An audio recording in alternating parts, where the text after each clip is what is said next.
Hello friends, welcome back to Premo Cooks. I'm Danielle Premo. Today we're going to make a smoky baked bean dish that I freaking love. It's a really awesome comfort food, really sweet and tangy and warm and fun to pair with lots of different things, which I'll talk about later. Today we're going to use red beans, and we have homemade those already, and we have a how-to video on that you can find down there somewhere in the description, along with our recipe for today. So ahead of time, I've already diced up 2 onions and 12 ounces of cooked bacon. So I got the only prep done ahead of time. So now we're gonna start combining all of our ingredients and pop these beans into the oven.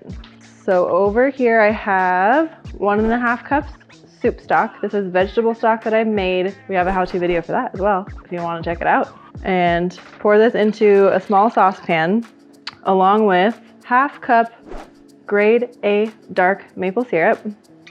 We're gonna get our sweetness today from maple syrup in addition to coconut sugar, so we're not using any actual refined sugar, which is awesome. We'll have a little bit more nutrient content in this dish than you would if you were using white sugar or brown sugar. And then we want to turn this onto a medium-high heat and whisk it until the coconut sugar is well, what word am I looking for there? Dissolved? Dissolved, that's the word I was looking for. Whisk it until the coconut sugar is dissolved. And now we're gonna add in our final ingredients for this baked bean sauce. And so what we have going on here is we have 2 cans of tomato paste. This is a huge part of the flavor that we're gonna be building for these baked beans. And it also thickens the sauce up as well. And then I have 1 tablespoon of liquid smoke. And this is something that is probably unfamiliar to many of you. It is a bottle of liquid smoke. And it's, if you smell it, if you buy this at home, it's super smoky, very aromatic, and it has a big bang for the buck as far as flavor goes. So I'm doing 1 tablespoon just to add the smokiness flavor in there to complement the bacon. But it's also awesome if you're vegan and you want to take the bacon out. The liquid smoke is really great for adding in a sort of meaty flavor. Moving along, I also have here 3 tablespoons of stone ground brown mustard, 1/4 cup of red wine vinegar, and then last but not least, we have 2 teaspoons of salt, 1 teaspoon of black pepper, and 1 teaspoon of red pepper flakes. If you like spicier foods, add 2 teaspoons of red pepper flakes. And then we're gonna whisk this together and bring it to a boil.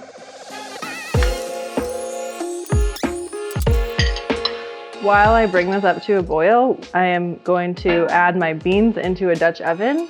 If you don't have a Dutch oven, you can use a large bowl instead to mix it in and then put it into a casserole dish. So if you have a Dutch oven, put your beans in. And I have 10 cups of red beans. That is a lot, I know. I like making a big bulk batch of these because it's very easy to freeze and save for later. So at home, cut this recipe in half if you think this is gonna be too many servings. So we have 10 cups of red beans and then 2 diced yellow onions, my 12 ounces of chopped up cooked bacon. We're going to give this a stir, mix these together in here, and once our sauce comes to a boil, we're gonna toss it in the sauce before sticking it into the oven.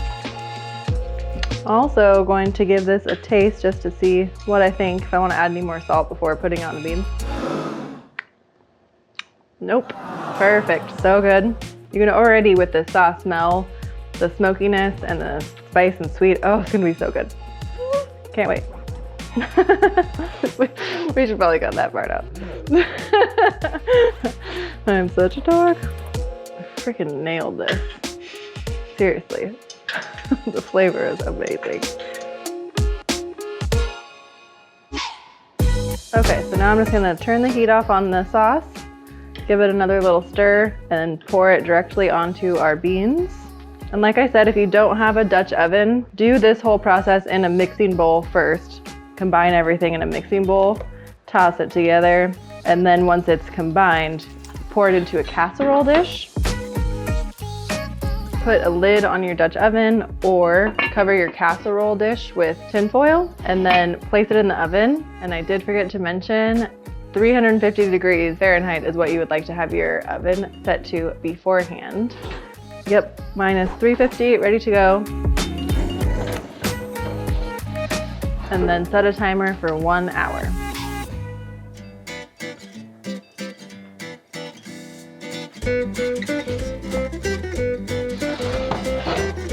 All right, folks. We have had our smoky baked beans in the oven for an hour. I did forget to mention an important tip. So about 30 minutes in, check them, pull them out, make sure they're not drying out. Depending on your vessel that you're cooking them in, they might get a little bit dried out. You might want to add a little bit more liquid, which could be a splash of water or soup stock. So 30 minutes in, I gave mine a stir just to check and they were doing great. I didn't have to add anything, but I just wanted you to have that note on file, and I will have that in the recipe below as well. Moving along, let's check these gorgeous little buttes out. Woohoo! And now I want to give them a taste. They're probably piping hot. I guess I could plate it first, but I just want to make sure it doesn't need anything. So good. I freaking love baked beans. They're so good. Freaking nailed this recipe.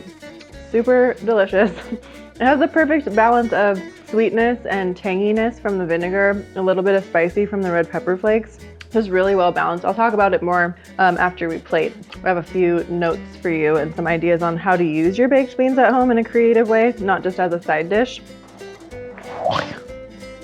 Did you like my sound effects? I did. And I'm gonna take a little bit of minced parsley and sprinkle it on there to give it a pop of color. You could also use cilantro if you're one of those cilantro loving people. So what I'm gonna do is eat it. I'm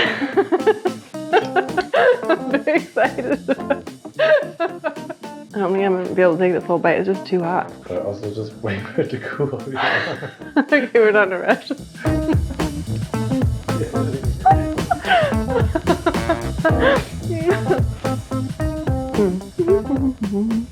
How did I go from being so tired to being a total doofus?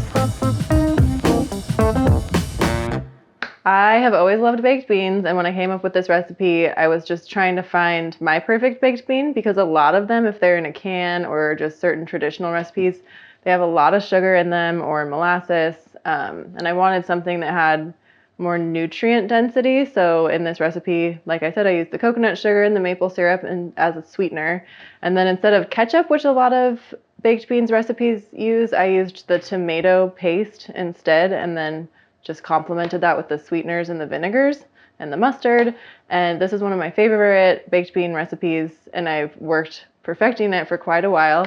And I hope you try this at home. You can use different beans if you want. Most traditional baked beans recipes call for navy beans, but you could use black beans, pinto beans, really get creative. Any bean is going to be good in this sauce, and you could add in a ham hock, or you could omit the meat altogether. And I wanted to just leave you with a few pieces of creative inspiration in using this recipe at home. One, with the sauce, really taste it before you put it on the beans, and you can make it sweeter, more sour, or spicier, and find your perfect balance of savory, sweet, tangy, where all of us are different in what we're going for with our palate pleasures.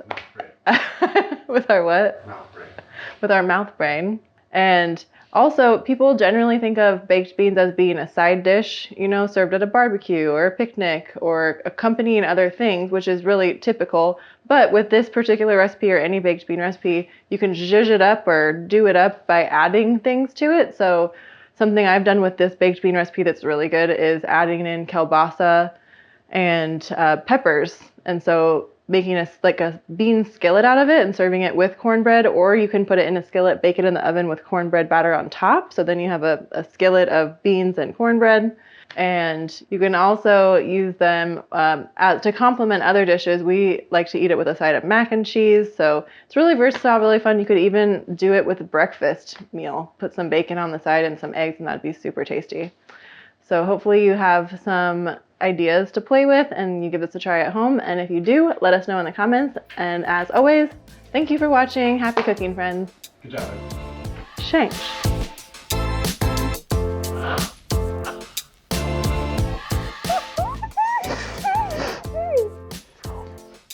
So good. Oh no. It's all falling apart. Hey y'all, if you didn't know, one of the best ways that you could support my husband and I doing Premo Cooks, if you like our content, would be to like, subscribe, or comment. Any of those things or all of those things would be super appreciated. Thank you for watching. I know what I want. I'm gonna lose it. Rein it in, Danielle. The cameraman's not supposed to start laughing.